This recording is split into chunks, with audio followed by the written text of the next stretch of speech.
Megan Ramos, thanks so much for joining me today. Thanks for having me on, Ben. I appreciate it.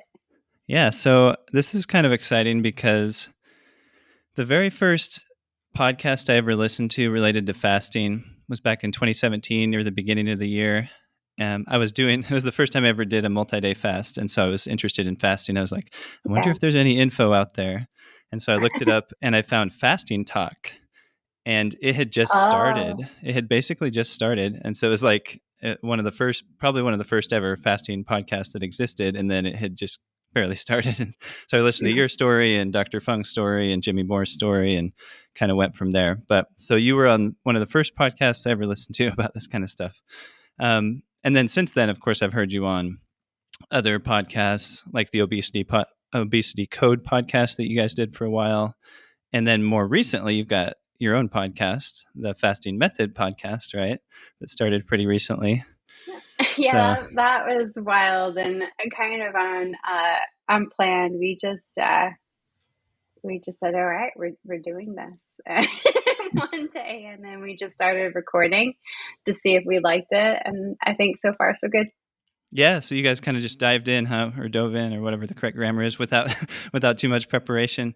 Yeah, so I listened to the intro so far, and so I have an idea like what you're doing with that. I think it'll be a really good resource especially for beginners, because you're going to be answering a lot of beginner questions on like half of your episodes. It sounds like would be like just Q&A kind of stuff. So I'm sure that'll be really useful. Um, yeah, so back in 2017 is when I first heard you, and then I read your book, Life in the Fasting Lane, that you co-authored, of course, and found a lot of useful info in there. And then I've just like learned a lot from you over the years. So I think it's a good opportunity to ask you some of these kind of questions that I get a lot, and so that some of the listeners to this podcast can also pick up on, and then of course they can go listen to your podcast as well and get some more info that way. But um, I've heard your story several times, but maybe some of our listeners haven't. So maybe you can give us kind of I guess at least a little taste, a short-ish version Sure. of your background, and I'll give you the Coles Notes version. Uh, as a kid, I grew up on sort of fast food. My parents were busy. My mom was pretty sick growing up. So, Monday was pizza night, Tuesday was Chinese food. Yeah, it was what it was. Once in a while, I'd have a home cooked meal. But I was always really skinny to the eye. But I had these diseases of obesity, and nobody could really figure them out. So at 12, I was diagnosed with fatty liver, and 14, I was diagnosed with PCOS. But the specialist told my parents, hey, don't worry, she's skinny. I was actually underweight, according to the BMI scale. So they said she'll just grow out of it. Like, she's not at high risk for any gnarly complications and all of that kind of jazz. And then as I got older and the PCOS didn't seem to go away, it didn't get worse. And, that's when conversations about, hey, maybe you want to freeze your eggs, if you've got the resources to do so, because, oh wow, infertility and whatnot. So I had sort of this whole weird health metabolic syndrome as a kid, but I was quote unquote very underweight. So people just kind of wrote me off, and she'll grow out of it hopefully, and maybe just do your due diligence around certain things just in case. But I became really interested in preventative medicine around the same time because my mom had this like disastrous medical history, and I actually got fortunate. One of my father's friends had kids that wanted to study law, and I wanted to study medicine. So they swapped kids. So my dad's friend's kids went to study law at his firm, and I went to this guy's medical practice, which was a kidney clinic, a nephrology group. And they did a lot of prospective research and lifestyle intervention. And I just love that because there was this whole preventative medicine aspect to it that I just saw was missing even from a young age. So I started working at that clinic at 15 and was just really passionate about the whole preventative interventions that they were doing, and got pretty deep into the research projects going on there, and I fell in love with it and this desire to try to slow down the progression of disease. So I hung out there. They just kept willing to employ me, and I just never left. And I stuck it out there throughout university, and then continued to work there afterwards. And sort of there was this point in my mid-20s where my own health journey and my professional journey kind of hit head on. Professionally, I got like super burnt out from watching all of these people I was trying to help with these lifestyle interventions like the Canadian Food Guide just get worse and worse and worse. And the reason why was their diabetes was just becoming rampant. They were gaining weight and it was causing kidney disease. And there was nothing you could do about that kidney disease unless you could treat the diabetes. And we're told, hey, it's a chronic progressive condition. You're just going to end up dying from it, complications related from it. So I thought to myself, oh, maybe I did the wrong thing. Like maybe I should have gone to law school. And I started to take some time off and reevaluate what I was going to do with my life. And simultaneously, I was like, oh my gosh, okay, you got this metabolic illness or illnesses, and you have this horrendous family history. And I had some cardiac arrhythmias I was born with and had to have surgery for and all that jazz. So I'm like, all right, you're taking time off to figure out your career, take time off to figure out your health. And started doing all of the due diligence, trainer, food guide, and ended up gaining a lot of weight and being diagnosed with type 2 diabetes. So fortunately, a colleague of mine, Jason Fong, he's a medical doctor, nephrology is his specialty, and he was getting really frustrated career-wise like I was. He wasn't that much older than me, and it was just so heartbreaking watching all these patients die from diabetes. And he had started investigating fasting, talked me into fasting, and 6 months later, lost all the weight, had no more metabolic diseases, including type 2 diabetes, and the rest is kind of history now. Wow. Yeah. So it's quite a story. And of course, if people want to hear kind of a longer version of your story, I'm sure they can find that at some point on your podcast that you're doing. But yeah, it's interesting how you said I was working with this guy at this clinic, and I get, maybe you were referring to Dr. Fung there where you mentioned that at the beginning, but yeah, no, I just saying that's kind of funny because of course he's become well known and all that through the books and everything that he's written. Yeah. But if I'm understanding correctly, you kind of said that when you had these health issues, you went and did all the things that was kind of the traditional advice, and it got worse, more or less. Yeah. And then eventually you decided to try some fasting, and it got better. It's kind of sort of the way things are. Yeah, I went against the grain. I don't know why I thought, I had just gotten burnt out from work, watching people just get worse from all of these interventions. Follow the Canadian Food Guide, eat 10 times a day, work out with a trainer. I don't know why I thought that would be different for me. Insanity is doing the same thing over again and expecting different results. And I got the same results as the patients were getting, but fortunately I was younger and while I had disease, it was not as progressed as so many of the patients. So I was really able to get a hold of it, with fasting and turn things around. Yeah, for sure. So maybe some of the advice that we get from the establishment is good, like, working out is good. But then, like you said, eating 10 times a day, like that advice that we've all probably heard over the years that you need to eat small, frequent meals or eat all the time or all these different things like that. So I heard you say recently on your podcast that you, as a team or whatever, have treated or interacted with over 20,000 patients. So I thought that was pretty wild. That's pretty cool. So I thought I'd ask, based on all that experience, what kind of results? I know. Of course, my understanding is that it's the majority of the time you're using fasting as at least one of the tools that you're using with these people. So with all that experience with fasting and all these different patients, what kind of results have you seen, at least big picture wise? What kind of results have you seen with things like diabetes and high blood pressure and even obesity? Yeah, absolutely. So we've had the privilege in clinic and online and through our various different programs to have helped so many people worldwide. And it's just amazing. Like in the clinic, our initial pilot of people, they were off insulin in less than a month. That's just wild. Like some of these people at that point had been on insulin longer than I had been alive. So I was in my late 20s, early 30s at the time. And it was just wild. Like they're just stopping it and they're not needing it anymore. 4 weeks in, 1 month in, to fasting. And we're not talking crazy fasting. Like they weren't fasting for the entire month. We're talking just alternate daily Yeah. fasting.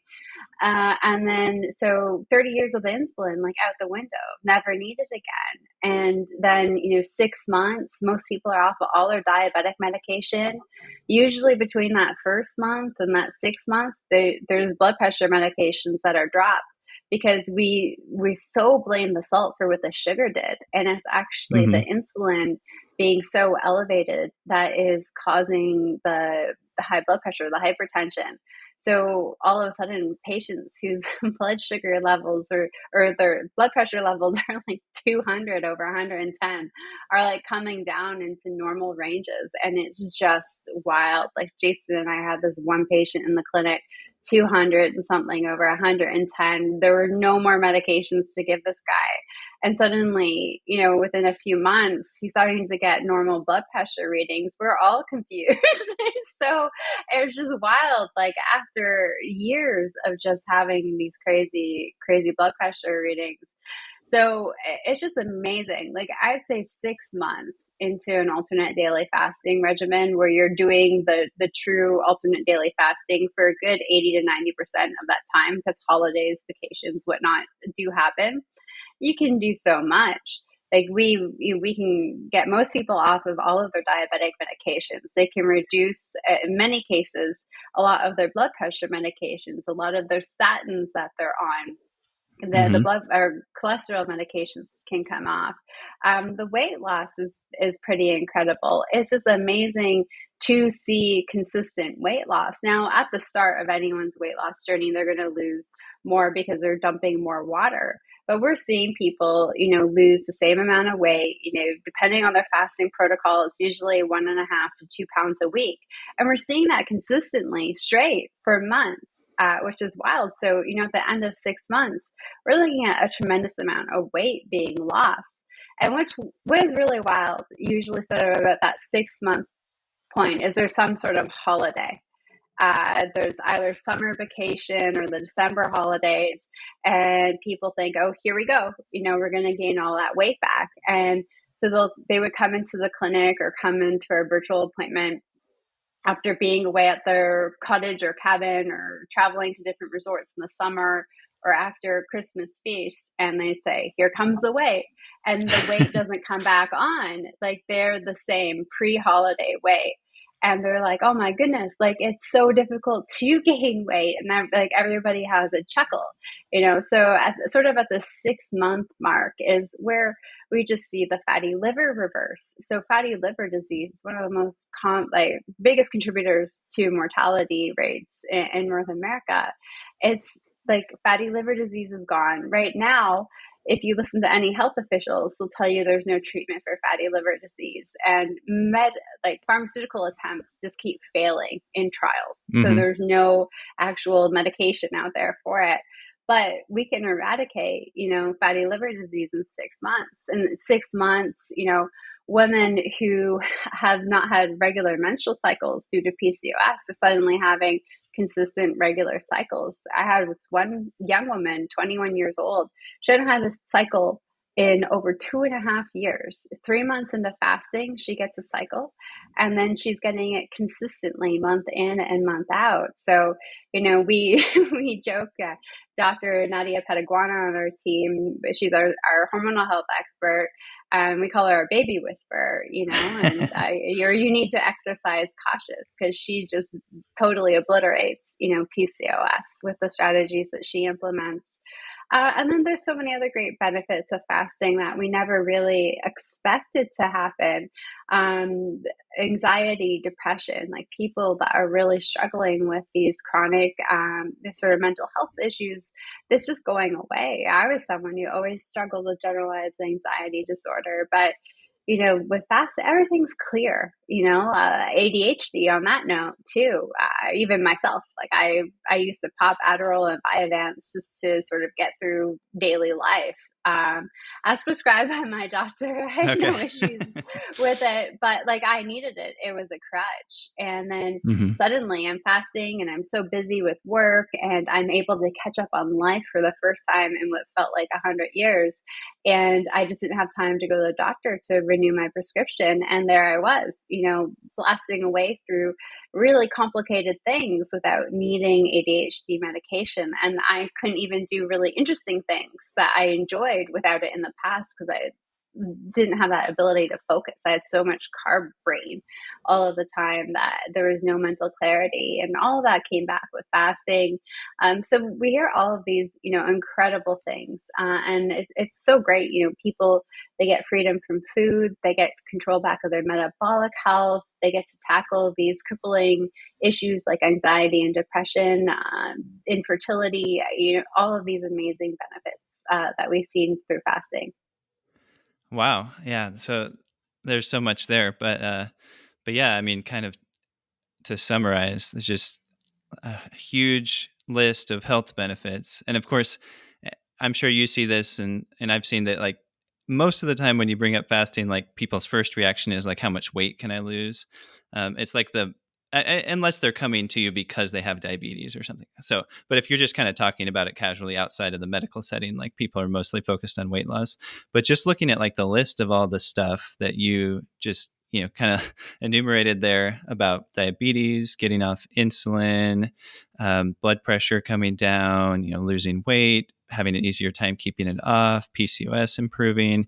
I'm sure the list goes on to some degree because, people are correcting some of the underlying kind of root cause problems that are contributing to a lot of these health issues. And of course, one of those is the insulin resistance or excess insulin levels, which I've talked about on some of my previous episodes and talked about the book called Why We Get Sick that Dr. Ben Bickman wrote fairly recently, which is all about insulin resistance and how it's kind of a significant root cause of many of these health issues, but yeah, that's really quite an amazing kind of experience or string of experiences or whole group of experiences that you've had with seeing so much improvement. So I thought that was interesting what you said about mental health, because I certainly can relate to what you said about mental clarity while fasting and stuff like that. But to me, when I talk about, people can probably get some improvement in depression or anxiety, to me, it's kind of theoretical because I haven't like really seen it, up close, so to speak.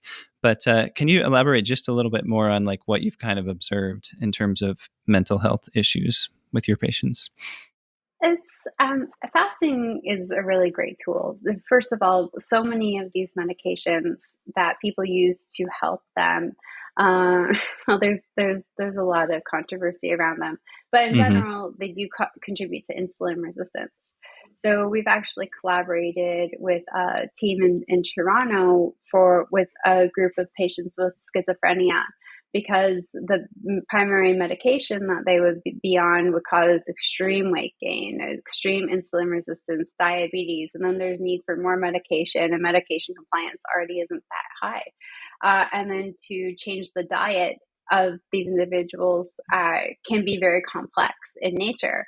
But fasting you can make into a game. Fasting simplifies things for many individuals, and therefore it's sustainable.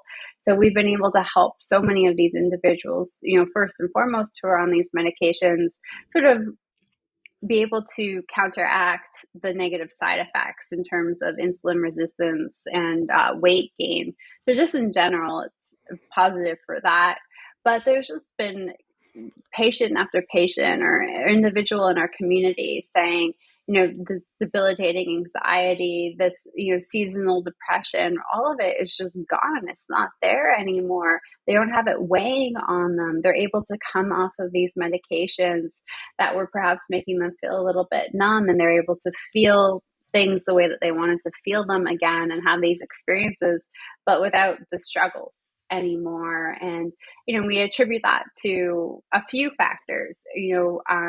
Many people don't realize this, but our gut is like our second brain, and so many of our neurotransmitters are largely manufactured in our gut. Mm-hmm. So when we're eating sort of the standard North American diet and we're eating lots of this refined and processed fake foods, and then we're just eating them all at the time, I mean, that really damages our gut. And so we're constantly, sort of giving our second brain, a punch with and just beating it up, nonstop throughout the day. And that has a profound impact on us. And then when we fast, we're actually giving the gut a chance to heal. We're first of all giving the whole digestive tract a big break. But there's actually sort of these quote unquote fasting microbes that are produced in a fasted state that just help tidy things up and help you get rid of some of the bad bacteria and get some of the good bacteria, and just allow for the integrity of the gut to repair itself from having that rest. We tend to end up with these little leaks in our gut, and we don't end up absorbing nutrients very well, or food doesn't get properly digested. So the way it ends up leaking kind of out of our gut in this substance that's toxic, and we have this immune response to it. So we allow the gut to actually heal itself. We call it leaky gut syndrome, and it gets a chance to heal. And then this way, we don't leak out stuff that's potentially toxic, and we get to absorb nutrients that are much better. And so many people, too, that are battling anxiety and depression, there's nutrient deficiencies. But we're not seeing that happen anymore because we're allowing the gut to heal, and we're able to absorb nutrients much better. And then most people who do fast do some sort of complementary real whole food approach, whether it's low carb or paleo or ketogenic, or carnivore is popular. But there are people that do a real whole food base that's more plant style and do well too, depending on their own body's physiology, what's working best for them. And that just further enhances the restoration of the gut as well. So we're really, when we're fasting and we're making positive changes with our diets, we're allowing that second brain to heal and to start to function optimally, and our body to get some of these awesome neurotransmitters that maybe haven't been produced or produced properly or in the right quantities or ratios. And it gives us a chance to really allow healing to happen. Yeah, wow. So I was already going to say perhaps that it's probably multifactorial, but then you covered a lot of the stuff I was kind of thinking about. So you've got the medication, some of the mental health or psychiatric medications can cause weight gain or cause insulin resistance. And then you've got, well, all that stuff with the gut, if it's inflamed and if, bacteria is leaking out of the intestines because of certain types of food people are eating or just other general health issues, that has a bunch of effects, general inflammation and things. There's the flora or the bacteria that live inside our gut, that anything that affects them kind of affects our mental health and our overall health indirectly. And so there's all these different things. So there is a lot that goes into it. And maybe when people start moving in the right direction, they probably have a little more sense of control as well. And that just kind of helps, with general mental health and anxiety and things like that, I think. And in some cases, because they drop off some weight, maybe they're able to exercise more, and then that starts having some positive benefits. So there's probably a whole bunch of things that go into it. But yeah, that's pretty cool to hear. And then it reminds me of Dr. Georgia. Is it Edie or Ede? Dr. Georgia Edie. She's what was that? Georgia Ede. She's phenomenal. Yeah. She's done some lectures about specific dietary components that can kind of affect mental health. So it's not really about fasting, but it's related because it's might have some of the same effects indirectly in terms of the specific types of food that might be better to avoid because they cause certain types of inflammation in the gut and in general and so forth. So that's pretty cool. So, so you talked about diabetes and you talked about patients getting off of insulin. And I was going to ask, well, first of all, like some people are skeptical if you can quote unquote reverse diabetes, just because for many years it was considered irreversible, progressive, and there's nothing you can do about it. I think you've already kind of told us, and I mean, maybe there are some listeners who just aren't as familiar and don't really know, but from what you've already explained, it's pretty clear that yes, you can get people off insulin and make a lot of changes. I mean, how would you put in a nutshell, like how consistently are you able to see quote unquote reversal, and what does that kind of mean in your opinion? Like, what would be the definition of diabetes reversal? Yeah, so definition would be that if you were to have something, say a refined and processed sugar of sorts, like a piece of cake, that you would have a normal glucose response and a normal insulin response to having that piece of cake. So most people are, there's something called the Kraft test, which sort of measures the insulin response. That's very good, but not many clinicians do it. But many people are familiar with the oral glucose tolerance test. And that's where you have a certain amount of glucose and they measure your blood sugar before having it, 30, 60, 90, 120 minutes after. And they look to see sort of a normal response. And the idea is at the beginning, your baseline, your pre-glucose consumption blood sugar is fairly similar to the 2-hour mark. The 2-hour mark is expected to be a bit higher, but that you peak and that you come back down to within a relatively normal range, within 90 to 120 minutes. And that's what we're looking at. So we call it the postprandial, the after the meal blood sugar level.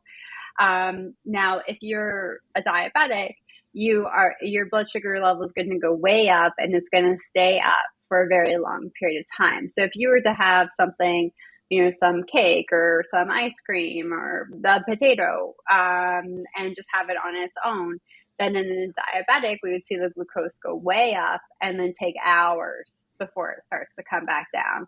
And in a non-diabetic, we would see their sugar goes up in response to the sugar consumed, but then within that 90 to 120 minutes comes back down to a more normal range. And so we call it the glucose response curve. So, the definition to us is if you can have a normal glucose response as a non-diabetic would to having the same food. So if I were to have, kitty cup with ice cream versus, a non-diabetic, someone who had never been diagnosed with diabetes, unlike myself, when we eat, we'd expect to have the same curve rather than I have that little bit of ice cream and my blood sugar levels stay high for 4 to 6 hours. That within, about 90 minutes, 120 minutes, my blood sugar levels are back down into a normal range. And then similarly, if you're looking at the Kraft test and the insulin, you would experience sort of a similar curve, a normal curve, where your 2-hour insulin is relatively on par with baseline and that those are within normal ranges. So, for us, and, like even for me, I started out and I would have that bit of ice cream, and my sugars would stay high to 4 to 6 hours. And then my hemoglobin A1C, which is sort of the 120-day range of your blood sugar levels, was in that diabetic zone at the time. But now, I'm 10 years out, and my hemoglobin A1C has been way under that, around 4.7, 4.8%, which is definitely not in that diabetic range. For optimal, we like it to be less than 5.2, and then 5.2 to, about 5.6 is maybe start thinking about doing some interventions. We don't want the damage to start. And then 5.6 and so on, we start, labeling people as pre-diabetes, and then borderline diabetes from 6 to 6.4, and then full-blown diabetes after that. So the marker is my glucose or my A1C marker is fine, and these periodic periods of time where I do intentionally include carbohydrates in larger quantities and carb cycle, I have the same response. I have a completely normal response. So now 10 years out, I still maintain a normal response. I might have an even more normal response than a lot of people who have never been diagnosed with type 2 diabetes. And that's what we look for in our patients, or the people that we're working with, is that normal glucose response. And many of them can get a more normal glucose response compared to a lot of people out there who have never been diagnosed with diabetes in the first place. So what's really kind of neat, though, is we started in June of 2012, and I started in Canada, and diabetes reversal is just so foreign.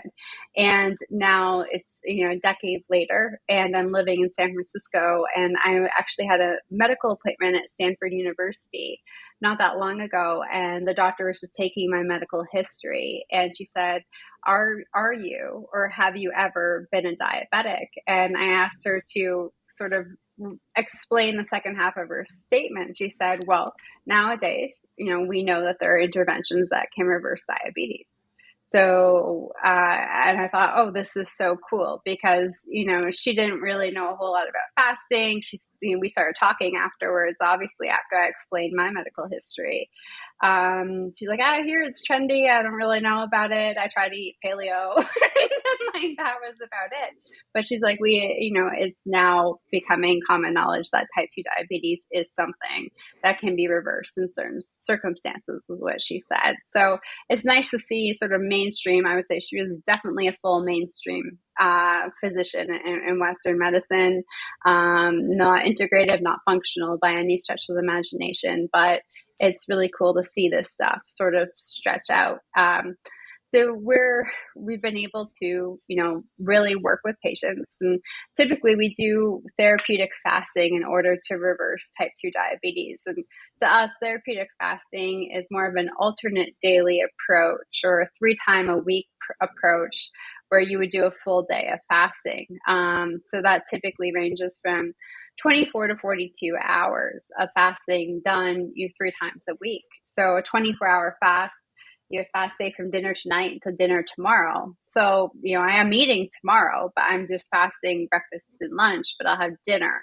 And then a 36-hour fast would be just fasting straight through dinner and then breaking my fast the following morning. So today I would eat breakfast, lunch, and dinner. Tomorrow I'd fast. And then the following day I'd have breakfast, lunch, and dinner. So it's just one whole clean day plus a sleep of not fasting, or of not eating, but fasting.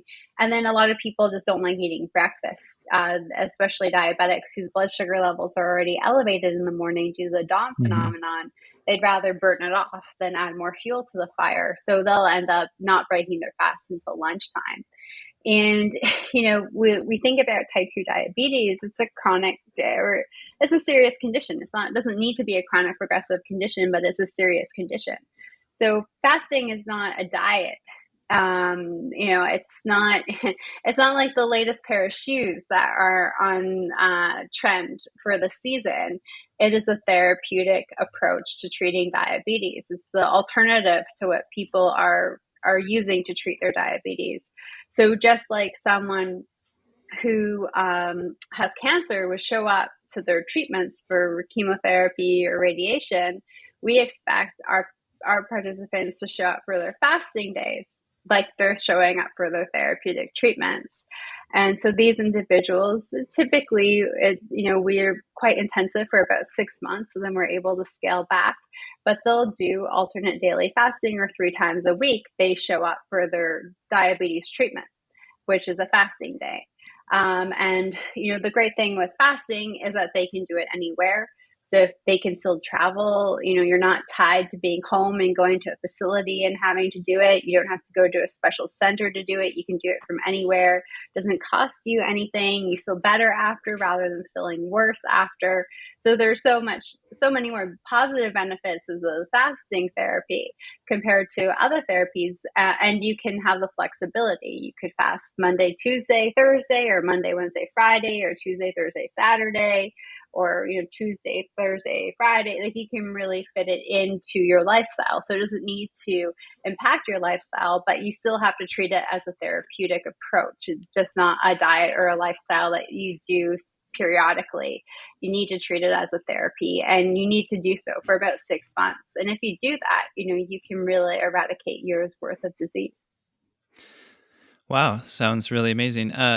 Yeah, you kind of answered my next 2 questions too. But yeah, I mean, that sounds really great. I was going to ask about you earlier. You mentioned like the alternate day fasting, and now you talked about kind of as a weekly schedule, because it's similar. If you did it literally every other day, then of course it would end up being different on different weeks. But instead, you could just do Monday, Wednesday, Friday, or something else that kind of fits into your schedule.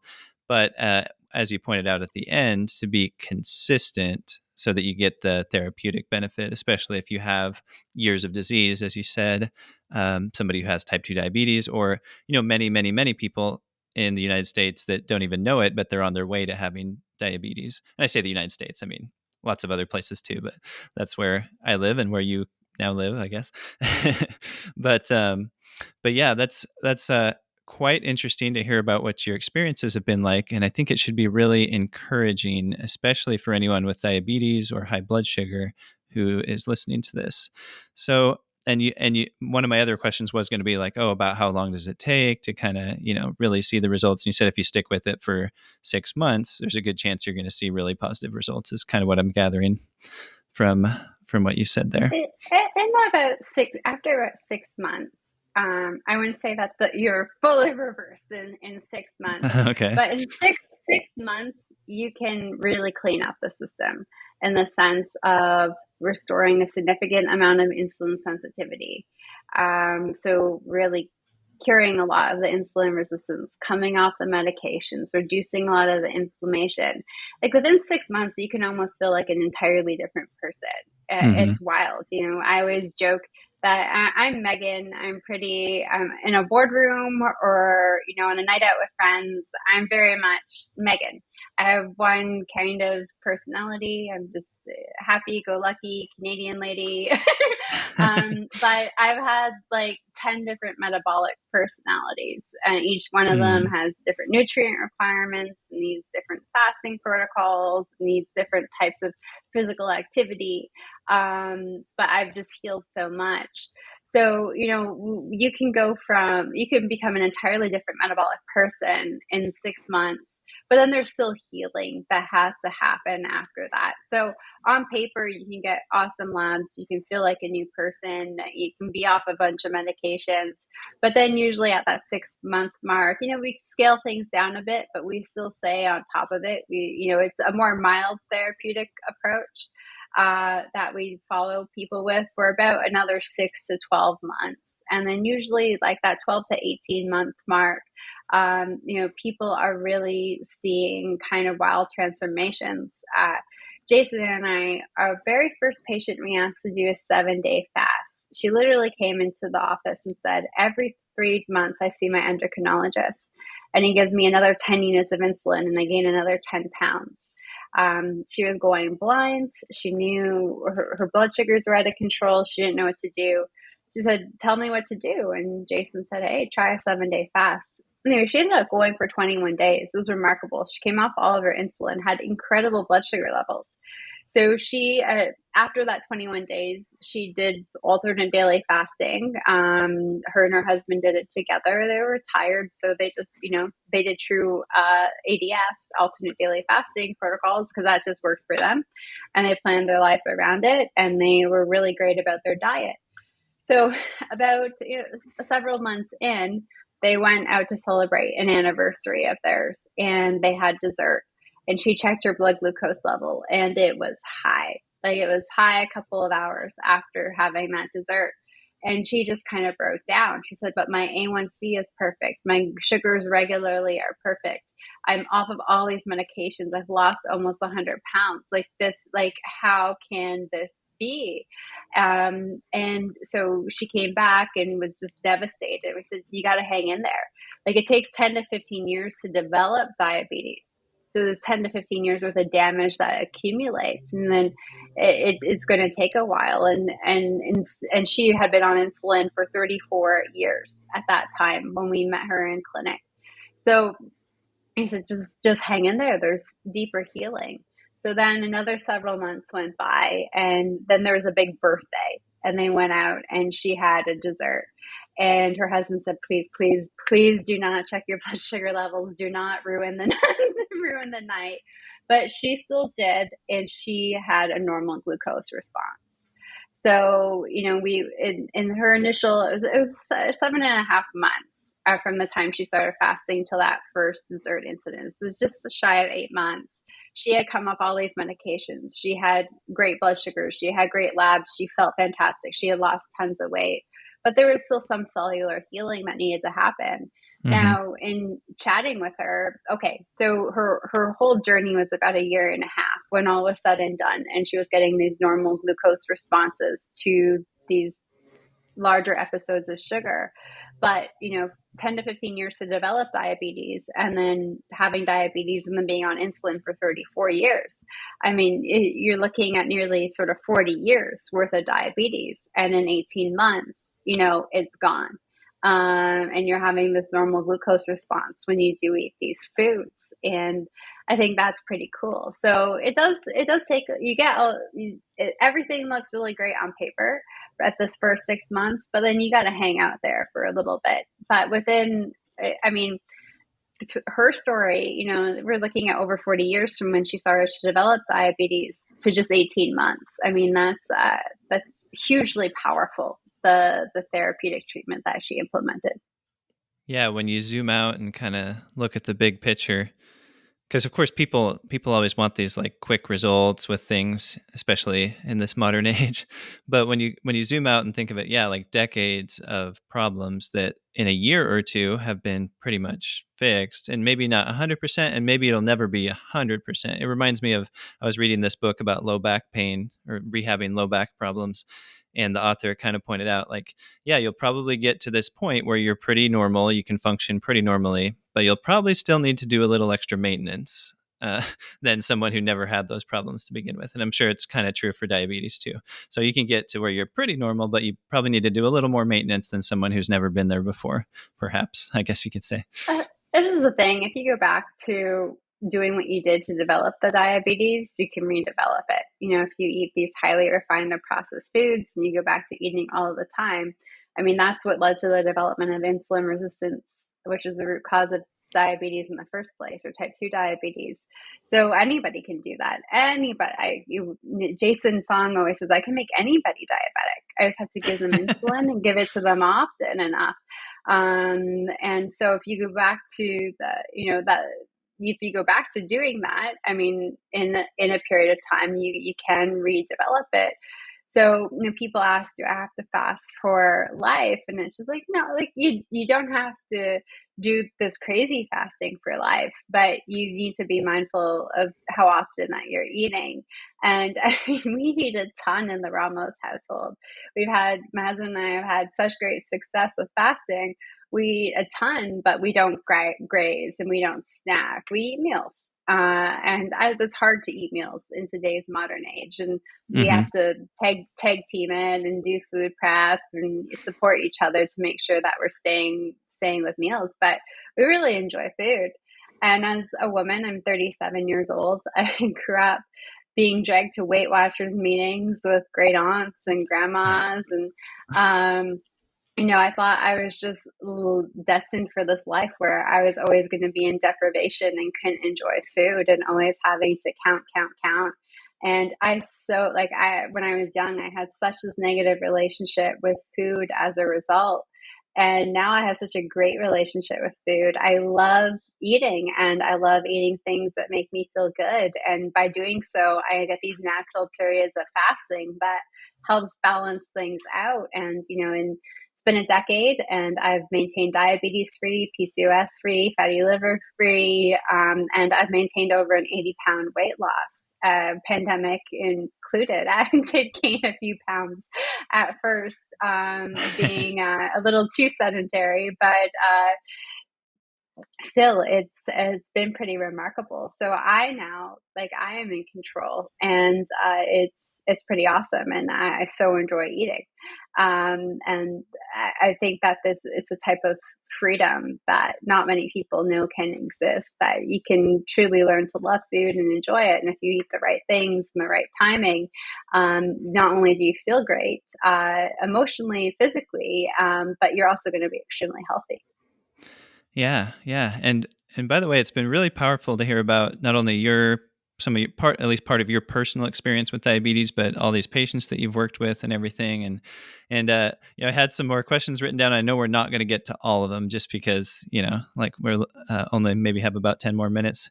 But so hopefully we can bring you back on in the future sometime down the road.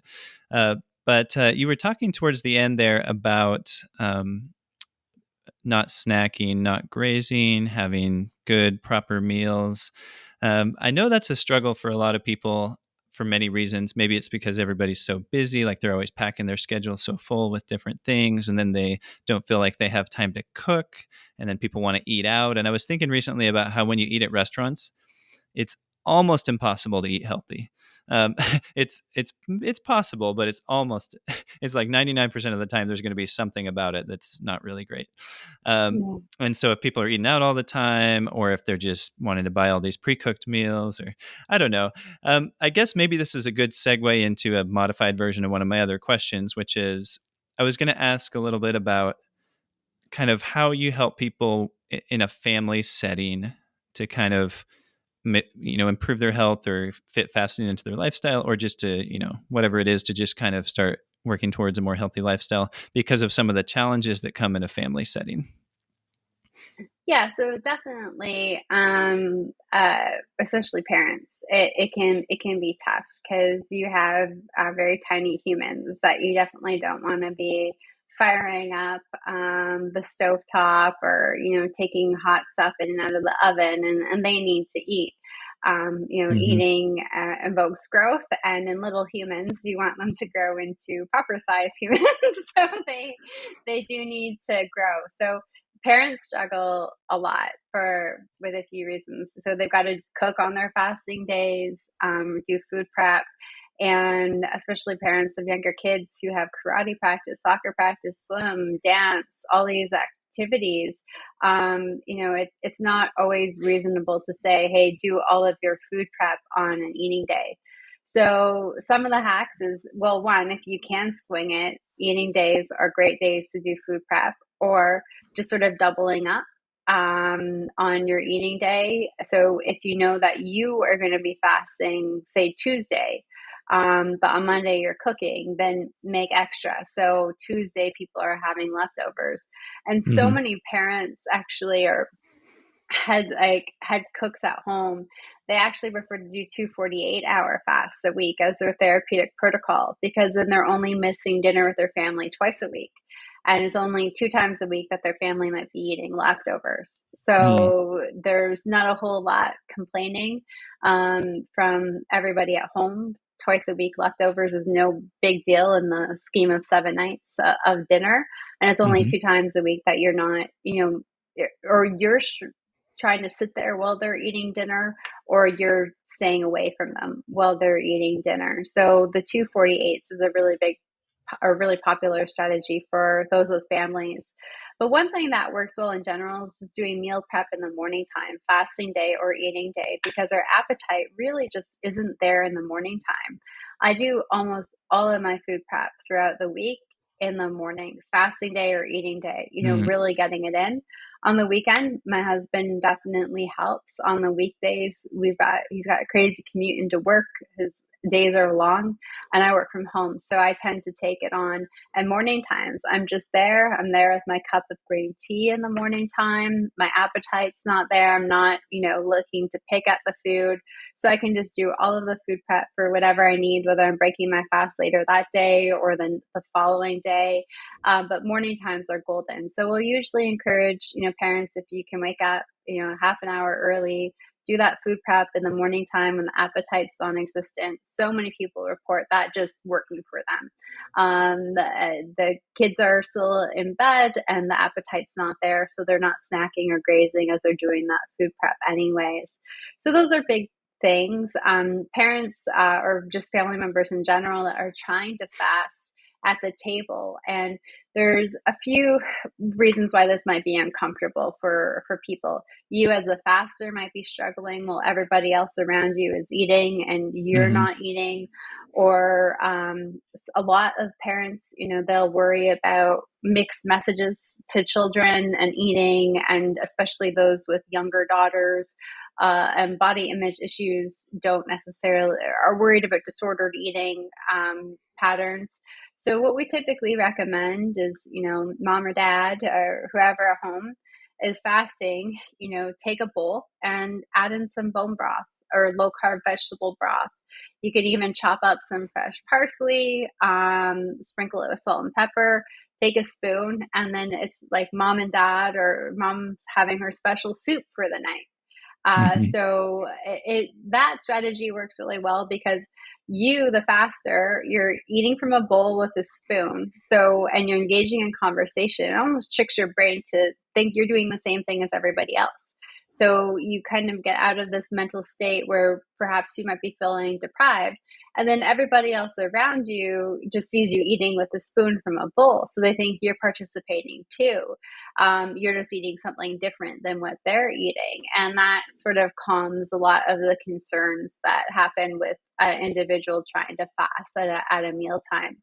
And then also just really sort of bringing back those meals, really trying to get the family off of eating at the couch or eating at their desk or eating at irregular times, bringing back sort of that family dinner, or at least on the nights that you are also, eating anyways. So if you got kids and teenagers and they're busy, okay, but if you're eating Tuesday, Friday night, making sure those are nights at home that everybody's participating in.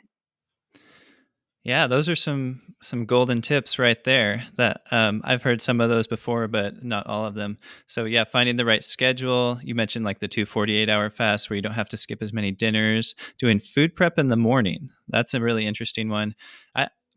And to be honest, I don't do a lot of food prep, but I'm just like a single person living alone, so I can kind of just whip stuff up or whatever when I need to. But and I don't have to worry about like the family dinner unless I'm visiting family or something.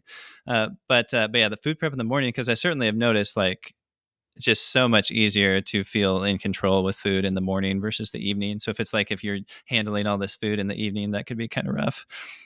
So that sounds like a great tip. I like the idea about the broth at the dinner. If you want to have just eat, quote unquote, eat something different. So you're still participating in the meal with the family.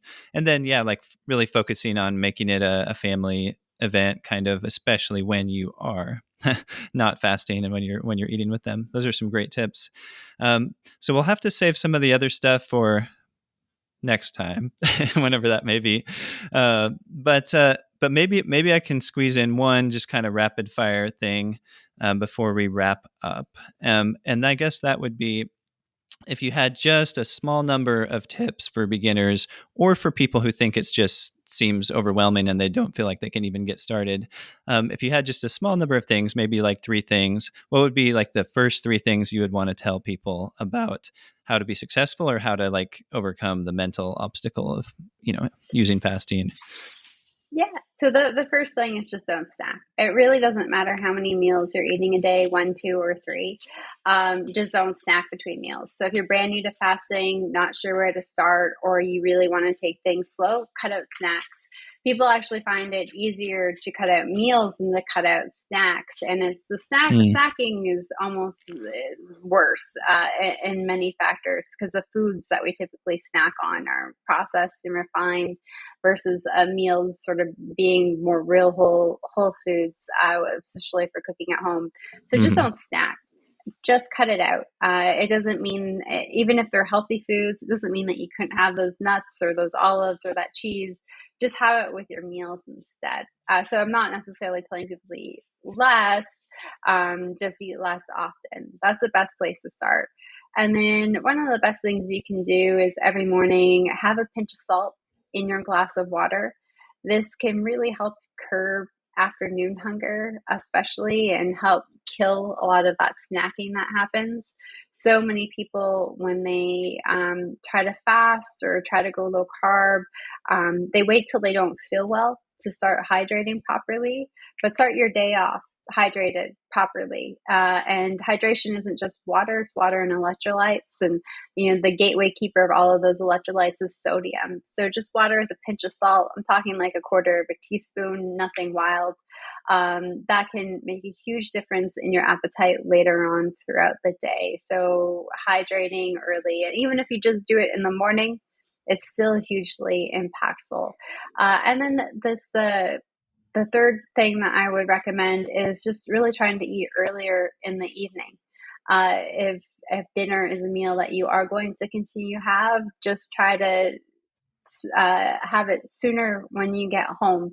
This way you avoid snacking after work or after school when you get home, and you're having that satiating meal earlier on, and it will allow for more time for digestion before you go to bed. We really want to make sure we've done the bulk of digestion before we go to sleep. It's good. It helps us keep our blood glucose down and our insulin down, but it also will promote more rest while we're sleeping.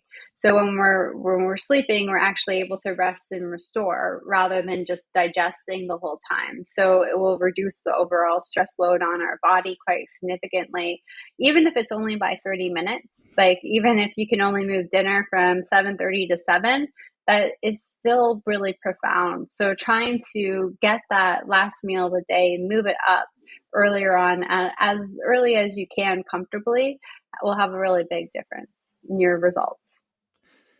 Wow. Yeah, those sound like some really good tips. So I've talked about a couple of those things, and you kind of inspired me to really focus on the not snacking part as a first step, because it really makes a lot of sense to me once I think about it. It's just kind of an easier, not that it's easy to do, but it's an easier concept and a good first step to just kind of get used to going a little while without food sometimes.